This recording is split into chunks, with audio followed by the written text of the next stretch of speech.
Daily. Taste the Daily. உங்களுக்கு orange தோல் மாதிரி போர்ஸ் இருக்கா? அதை கம்மி பண்றதுக்கு உடனே வட்சப்பதமோட 10% நயசினமைட் சீரமை யூஸ் பண்ணுங்க. டாக்டர் ஸ்ரீவர்மா ஆயுள் தரும் ஆயுர்வேதா அறுவை சிகிச்சை இல்லா குணம் ஆயுள் கால நிவாரணம். வணக்கம் அட்வொகேட் ஷைனா மேம். வணக்கம். கடந்த சில தினங்களுக்கு முன்பு சென்னையில் 3 பள்ளி மாணவிகள் பாலியல் வன்கொடுமைக்கு உள்ளானாங்க. அதைத் தொடர்ந்து ஒரு 6 பேர் கைது செய்யப்பட்டாங்க. அந்த பள்ளி மாணவிகள் அந்த மாணவர்கள் அந்த தெரிஞ்சவங்க கூட போய் இந்த மாதிரி பாலியல் வன்கொடுமைக்கு ஆளாக்கப்பட்டிருக்காங்க. இப்போ குற்றவாளிகள் எல்லாமே போக்சோவில் கைதாகிருக்காங்க. சொல்லுங்கள், இந்த சம்பவத்தில் என்ன நடந்துச்சு? கண்டிப்பாக இந்த சம்பவம் பெரம்பூரில் நடந்த இன்சிடெண்ட்டு. ஸோ இதை பற்றி இப்போ எல்லா நியூஸ் சேனல்ஸ் எல்லாருமே இதை பற்றி பேசிட்டு தான் இருக்காங்க. அதுக்கு முன்னாடி இந்த இன்சிடெண்ட்டை கேள்விப்பட்ட உடனே எனக்கு ஒரு 2-3 இன்சிடெண்ட்ஸ் இருக்குது. ஸோ இது எல்லாமே ஒரு மாதிரி சிமிலரான இன்சிடெண்ட்ஸ் தான். நம்ம 2024 மார்ச் மாதத்தில் புதுச்சேரியில் நடந்த ஒரு இன்சிடெண்ட். ஒரு மைனர் கேர்ள் 5th ஸ்டாண்டர்ட் படிக்கக்கூடிய கவர்மெண்ட் ஸ்கூலில் படிச்சுட்டு இருந்த ஒரு குழந்தைய பக்கத்தில் இருக்கக்கூடிய நெய்பர்ஸே கடத்திட்டு போய் ரேப் பண்ணியிருப்பாங்க. மிஸ்ஸிங் பர்சன் கம்ப்ளைண்ட் கொடுத்துருப்பாங்க. போலீஸ் எல்லாம் சேர்ந்து ஸ்பெஷல் டீம்லாம் வச்சுமே தேடுவாங்க. பார்த்தா வீட்டிலேருந்து ஒரு 200 மீட்டர் தொலைவில் இருக்கக்கூடிய ஒரு இந்த ட்ரெயின்லேயே சாக்கில் சுற்றி அந்த பெண் அந்த குழந்தை இறந்த நிலையில் இருந்து பாடியை ரெக்கவர் பண்ணியிருப்பாங்க. ரெக்கவர் பண்ணி ஜிப்மர் ஹாஸ்பிட்டலுக்கு போஸ்ட்மார்ட்டம்க்கு அனுப்பும்பொழுது பாலியல் வன்கொடுமைக்கு ஆளாக்கப்பட்டிருக்கிறது அந்த விஷயத்தில் தெரிய வந்துச்சு. அப்புறம் அதில் 2 நபர்களை அரெஸ்ட் பண்ணாங்க. அதில் 2 நபர்களில் ஒருத்தர் 19 வயசு இருக்கக்கூடிய நபர், இன்னொருத்தர் 56 வயசு இருக்கக்கூடிய நபர். ஸோ இவங்களை இமீடியட்டாக அரெஸ்ட் பண்ணி ஃபாஸ்ட் ட்ராக் கோர்ட்டில் இந்த மேட்ரு எடுக்கப்பட்டு சார்ஜ் ஷீட்லாம் ஃபைல் பண்ணி அவரை அரெஸ்ட் பண்ணி ஜெயிலில் வச்சுருந்தாங்க. பட் சேஃப்டி ரீசன்ஸ்க்காக அந்த 2 நபர்களை தனி செல்லில் தான் வச்சுருந்தாங்க. பட் கடந்த செப்டம்பர் மாதத்தில் அதில் ஒரு குற்றவாளியான அந்த 56 வயசு இருக்கக்கூடிய நபர் தூக்கிட்டு தற்கொலையும் பண்ணிக்கிட்டாரு. ஸோ இந்த மேட்ரு ஸ்டில் கோர்ட்டில் இருக்குது. ஸோ இந்த இன்சிடெண்ட் ஞாபகம் வந்தது. அடுத்து ஞாபகம் வந்த இன்சிடெண்ட் பார்த்திங்கன்னா கடந்த டிசம்பர் மாதத்தில் நடந்த இன்சிடெண்ட். இது தூத்துக்குடியில் இருக்கக்கூடிய கோவில்பட்டியில் இருக்கிற காந்தி நகர் என்ற பகுதியில் கார்த்திக் அப்புறம் அவங்களோட மனைவி பாலசுந்தரி அப்படின்றவங்களுக்கு 2 பசங்க இருக்காங்க. அதில் ஒரு பையன் 5th ஸ்டாண்டர்ட் படிக்கிறான். ஸோ அந்த குழந்தை உடம்பு சரியில்லாமல் அம்மா போட்டிருக்குன்னு சொல்லுவாங்க இல்லையா. ஸோ அதனால் வீட்டில் விட்டுட்டு அப்பா அம்மா 2 பேருமே வேலை செய்கிறாங்க. அம்மா தீப்பெட்டி தொழிற்சாலையிலையும் அப்பா கன்ஸ்ட்ரக்ஷன் ஒர்க்லேயும், அதாவது கட்டிட தொழில் பார்க்குறாரு. ஸோ 2 பேரும் கிளம்பி போயிடுறாங்க. பையன் வீட்டில் தனியாக தான் இருக்கான். அண்ணன் ஸ்கூலுக்கு போயிடுறாரு. ஸோ அக்கம் பக்கத்தில் சொந்தக்காரங்க தான். அந்த ஏரியாவில் பார்த்திங்கன்னா சுற்றி ஒரு 80-100 வீடுகள் தான் இருக்குது. அதில் எல்லாருமே தெரிந்த நபர்கள், சித்தி மாமா அந்த மாதிரி இருக்கக்கூடிய எல்லாருமே உறவினர்கள் எல்லாருமே சுற்றி இருக்காங்க. ஸோ பெற்றோர்கள் வேலைக்கு போனதுக்கப்புறம் அவங்களோட பாட்டிக்கு அந்த பையன் கால் பண்ணி வீட்டுக்கு வர வைக்கிறது வழக்கம். ஸோ அன்றைக்கி கால் பண்ணி வர சொல்லிட்டாங்க. அவங்க வரதுக்குள்ளே அந்த வீட்டில் ஏதோ சத்தம் கேட்டிருக்கு. சத்தம் கேட்கவுமே பக்கத்தில் இருக்கக்கூடிய சித்தி என்ன பண்ணியிருக்காங்க, பார்த்துருக்காங்க என்ன சத்தம், பையனை காணோம் அப்படின்னு சொல்லிட்டு தேட ஆரம்பிக்கிறாங்க. தேட ஆரம்பித்ததும் பாட்டிக்கு கால் பண்ணி இந்த மாதிரி பையனை காணோம் அப்படின்னு சொல்கிறாங்க. ஸோ அவங்களும் தேட ஆரம்பிக்கிறாங்க. அப்புறம் பார்த்தா சுற்றி எல்லா இடத்துலையுமே தேட ஆரம்பிக்கிறாங்க. ஆளை காணோம். உடனே கம்ப்ளைண்ட் கொடுக்குறாங்க. கம்ப்ளைண்ட் கொடுத்ததும் போலீஸ் சிசிடிவி எல்லாம் செக் பண்ணுறாங்க. செக் பண்ணும்பொழுது அந்த பகுதியை விட்டு குழந்தை எங்கேயுமே வெளில போகலை அப்படின்ற விவரம் தெரிய வருது. ஸோ அன்றைக்கி ஃபுல்லாகவே எல்லா வீடுகளில் அங்கே இருக்கக்கூடிய நபர்கள் எல்லாரையுமே விசாரிக்க ஆரம்பிக்கிறாங்க. பட் என்னென்னா பொதுவாகவே என்ன சொல்லுவாங்க அப்படின்னா, ஒரு பர்சன் மிஸ் ஆகிட்டா ஒரு 24 ஹவர்ஸ் கொஞ்சம் சீரியஸாக அந்த இஷ்யூவை எடுத்துக்க மாட்டாங்க மிஸ்ஸிங் பர்சன் அப்படின்னாலே. பட் ஒரு மைனர் மிஸ் ஆகுறாங்க அப்படின்னும் பொழுது நம்ம ரொம்ப துரிதமாக அதில் நம்ம தேடுதலை இறங்கணும். பிகாஸ் ஒரு அடல்ட்டாக இருக்காங்க அப்படின்ற பட்சத்தில் அவங்க எங்கேயாவது போயிருந்துருப்பாங்க, ஒரு வேளை ஃபோன் மிஸ் ஆகிருந்துருக்கலாம், என்ன மாதிரி வேணாலும் நடந்திருக்கலாம். பட் ஒரு குழந்தைன்னும் பொழுது நம்ம ஃபஸ்ட்டு அந்த 3 ஹவர்ஸ்க்குள்ளேயே கம்ப்ளைண்ட் கொடுத்து தேட ஆரம்பிக்கிறது ரொம்ப முக்கியம். பிகாஸ் அவங்க பாலியல் விஷயத்தில் போய் மாட்டிக்கிற மாதிரியான விஷயங்கள் நம்ம தொடர்ந்து பார்த்துட்டு தான் இருக்கோம். ஸோ போலீஸ் தேடுறாங்க. தேடும்பொழுது அன்றைக்கி கிடைக்கல. பட் மறுநாள் காலையில் வீட்டுக்கு பின்னாடி இருக்கக்கூடிய ஒரு வீட்டினுடைய மாடியில் பார்த்திங்கன்னா பாடி இருக்குது அப்படின்னு சொல்லிட்டு ரெக்கவர் பண்ணுறாங்க. ரெக்கவர் பண்ணால் இறந்த நிலையில் இருக்காங்க. ஸோ அதுக்கப்புறம் ஹாஸ்பிட்டலுக்கு போஸ்ட்மார்ட்டம்க்கு அனுப்புகிறாங்க.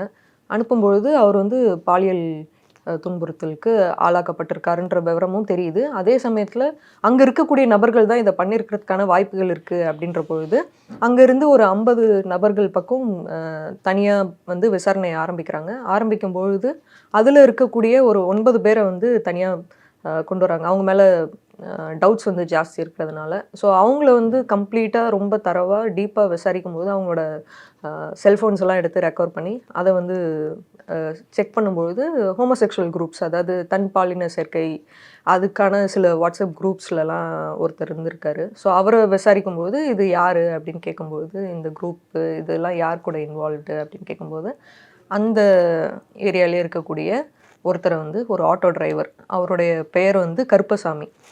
ஸோ அவர் வந்து கை கட்டுறாங்க. அவரும் தான் இந்த தேடுதல் எல்லாத்துலேயுமே இருந்திருக்காரு. இன்ஃபேக்ட் அந்த கருப்பசாமி என்பவர் யாருன்னா அந்த பையனுடைய மாமா.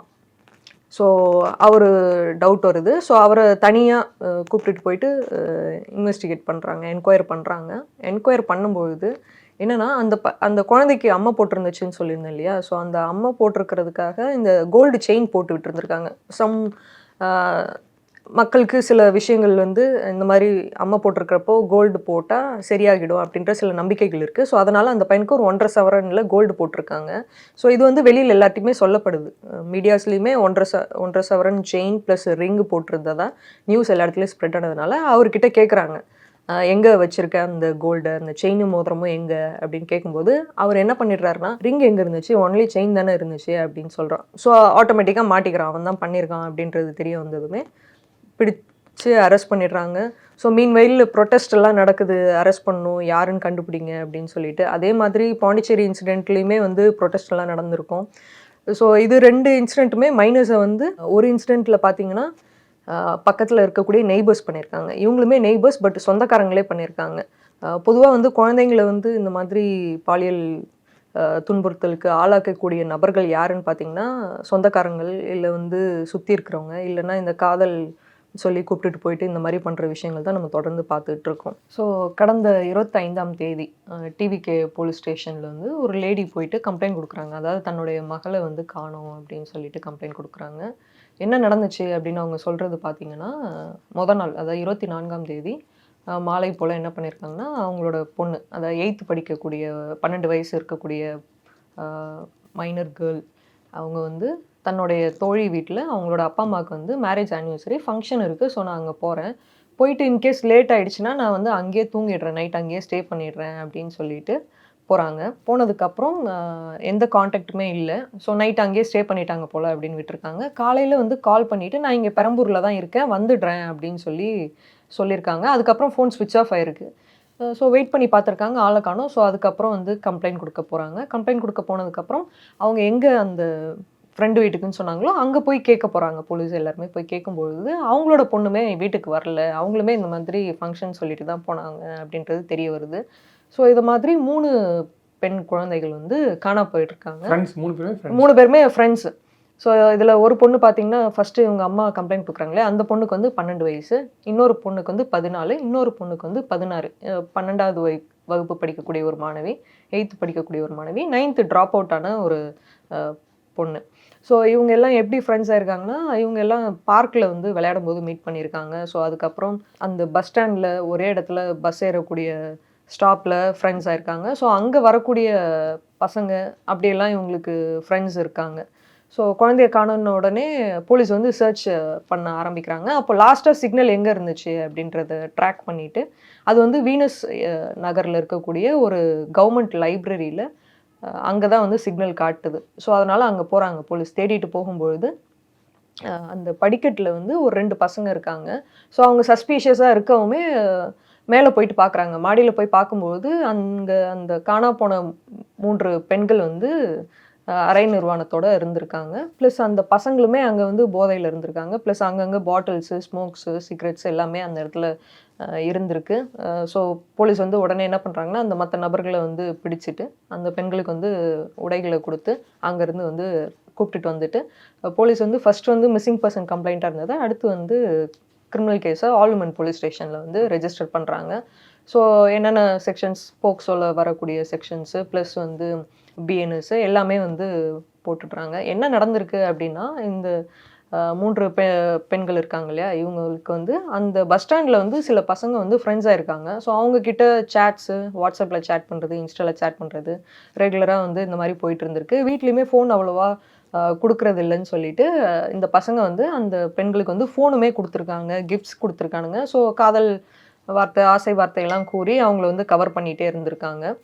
ஸோ மீன்வைல் என்ன பண்ணியிருக்காங்க, நம்ம எல்லாம் சேர்ந்து பார்ட்டி பண்ணலாம் அப்படின்னு சொல்லி அவங்கள வந்து பிரெயின் வாஷ் பண்ணி வர வச்சுருக்காங்க. இவங்களும் என்ன பண்ணியிருக்காங்க, வீட்டில் போய் சொல்லிவிட்டு ஃப்ரெண்ட்ஸ் வீட்டுக்கு போகிறேன்னு சொல்லிட்டு கிளம்பி வந்திருக்காங்க. இவங்க இங்கே வந்து அந்த ஆல்கோஹால் இதெல்லாம் எடுக்கும்போது அவங்களுக்கு வந்து சுயநினைவு வந்து இல்லாத சமயத்தில் இந்த பசங்க தன்னுடைய நண்பர்களையும் வர வச்சுருக்காங்க. ஸோ டோட்டலாக 3 பேரை நம்பி இந்த 3 பெண்கள் வந்திருக்காங்க. பட் இந்த 3 பேர் பசங்க என்ன பண்ணியிருக்காங்கன்னா, இன்னும் 3 நபர்கள் அங்கே வர வச்சு பாலியல் வன்கொடுமைக்கு அவங்கள ஆளாக்கியிருக்காங்க. அவங்களுக்கு வந்து சுயநினைவு இல்லாத காரணத்தினால அவங்களுக்கு என்ன நடந்துச்சு அப்படின்றதே தெரியல. ஸோ போலீஸ் வந்து கூப்பிட்டுட்டு போனதுக்கப்புறம் தான் தெரிஞ்சிருக்கு. இப்போ போலீஸ் வந்து கம்ப்ளீட் இன்வெஸ்டிகேட் பண்ணும்பொழுது என்ன தெரிய வந்திருக்குன்னா, அதில் இருக்கக்கூடிய நபர்களில் 3 நபர்கள் வந்து மைனர்ஸு, 3 நபர்கள் வந்து அடல்ட்ஸு. அதில் அவங்களோட பெயர்கள்லாம் பார்த்தீங்கன்னா, கலிமுல்லா என்கிற அலி, அதுக்கப்புறம் அபிஷேக்கு, அப்புறம் ஜாஃபர். மற்ற 3 நபர்களுடைய பெயர்கள் வந்து நமக்கு விவரம் தெரியாது. பிகாஸ் அவங்க மைனர்ஸ் இல்லையா. ஸோ அவங்கள வந்து சிறுவர் சீர்திருத்தத்துக்கு அனுப்பிட்டு அவங்களோட நேம்லாம் வந்து டிஸ்க்ளோஸ் பண்ணலை.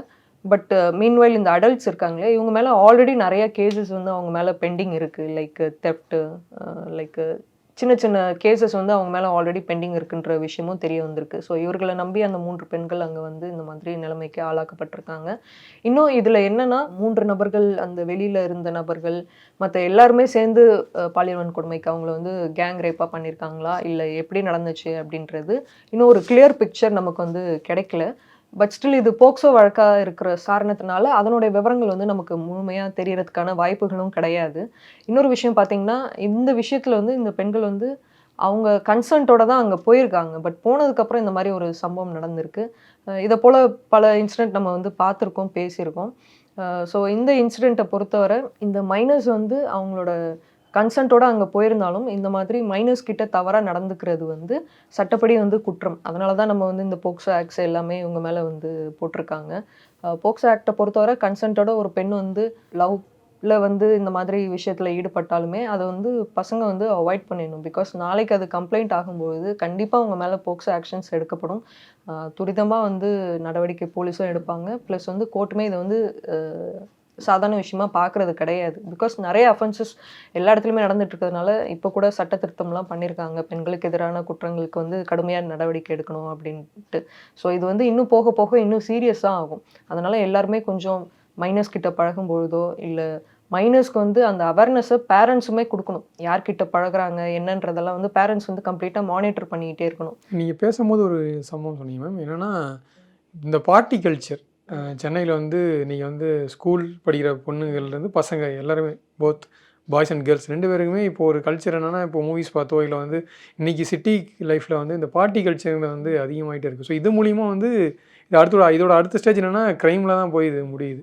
ஸோ இதை பற்றி இது சம்மந்தமான அவேர்னஸ் இருக்கா, இல்லை இது தொடர்பான இந்த வழக்குகள் வந்து எப்படி இருக்குது மேம் இப்போ இந்த கரண்ட் சுச்சுவேஷன்? இதை பற்றி நம்ம வந்து ஒரு அடல்ட்ஸ் போய் கலந்துக்கிற பார்ட்டிஸ்லையுமே நிறைய அசம்பாவிதங்கள் நடந்திருக்கு. நான் ஒரு 2 வருஷத்துக்கு முன்னாடி ஒரு இன்சிடெண்ட் ஒன்று கேள்விப்பட்டேன். ஒரு போலீஸோடைய மகளுக்கே வந்து இந்த மாதிரி ஃப்ரெண்ட்ஸோடு சேர்ந்து பார்ட்டிக்கு போயிருக்காங்க. அங்கே ட்ரக்ஸ் எல்லாம் கொடுத்து அவங்கள நிறைய பேர் சேர்ந்து அவங்கள வந்து பாலியல் வன்கொடுமைக்கு ஆளாக்கியிருக்காங்க. ஸோ அடல்ட்ஸே அதெல்லாம் வந்து ஹேண்டில் பண்ண முடியல. நிறைய என்ன சொல்கிறது, இந்த மாதிரி ஒரு ஃபீல்டில் இருக்கக்கூடிய ஒரு பர்சனுடைய பொண்ணுக்கே இந்த மாதிரியெல்லாம் நடக்குது. அப்படி இருக்கும்பொழுது மைனஸ் இந்த மாதிரி விஷயத்தில் இன்வால்வ் ஆகுறது கண்டிப்பாக வந்து பேரண்ட்ஸ் வந்து இதை வந்து கண்ட்ரோல் பண்ணால் மட்டும்தான். பிகாஸ் போலீஸ் வந்து எல்லா இடத்துலையுமே போயிட்டு என்ன நடக்குது அப்படின்னு பார்த்துட்டு இருக்க முடியாது.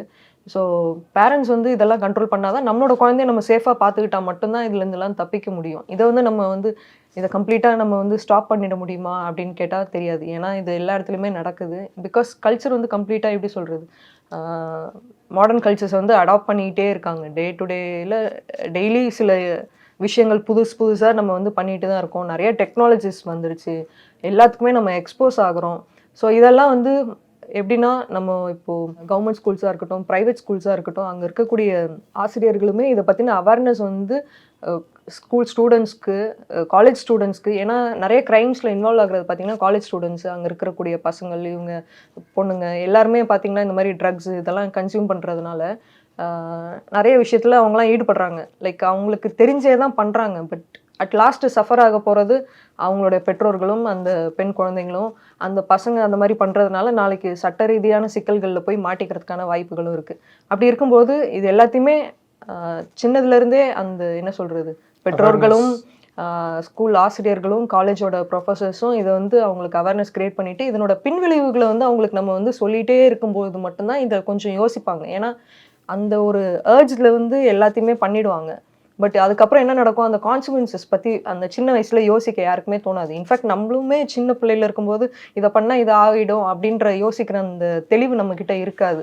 ஸோ அந்த தெளிவு வந்து நம்ம வந்து எப்போவுமே அந்த மைனர்ஸ்க்கும் சரி அடல்ட்ஸ்க்குமே சரி நம்ம அதை கொடுத்துக்கிட்டே இருக்கணும். பின்விளைவுகளை பற்றி நம்ம பேசிகிட்டே இருக்கும்பொழுது மட்டும்தான் இதை வந்து குறைக்க முடியும். சட்டத்தை வந்து நம்ம கடுமையான நடவடிக்கைகள் எடுத்தாலுமே அதை எடுத்திருக்கிறத அவங்களுக்கு நம்ம அவங்கக்கிட்ட போய் சேர்க்கணும் இல்லையா? சேர்க்கும்பொழுது மட்டும்தான் அது வந்து இதனுடைய ரேட்ஸ் வந்து கிராஃப் வந்து கம்மியாகிறதுக்கு சான்சஸ் இருக்குது. கண்டிப்பாக மேம். இது போன்ற சம்பவங்களை வந்து இதை வந்து ஒரு லெசனாக எடுத்துகிட்டு அடுத்து வர ஜென்ரேஷனை வந்து கண்டிப்பாக இதிலிருந்து காக்கிற மாதிரியான ஒரு அவேர்னஸ் வந்து கண்டிப்பாக நீங்கள் சொன்ன மாதிரி எல்லா தரப்புலேருந்து ஏற்படுத்தணும். நேரம் ஒதுக்கி நிறைய இன்ஃபர்மேஷன் இதை பற்றி ஷேர் பண்ணிங்க. Thank you for time ma'am. Thank you. Taste Daily. Taste the Daily. உங்களுக்கு ஆரஞ்சு தோல் மாதிரி போர்ஸ் இருக்கா? அதை கம்மி பண்றதுக்கு உடனே வட்சப்பதமோட 10% நயசினமைட் சீரமை யூஸ் பண்ணுங்க. டாக்டர் ஸ்ரீவர்மா ஆயுள் தரும் ஆயுர்வேதா அறுவை சிகிச்சை இல்லா குணம் ஆயுள் கால நிவாரணம்.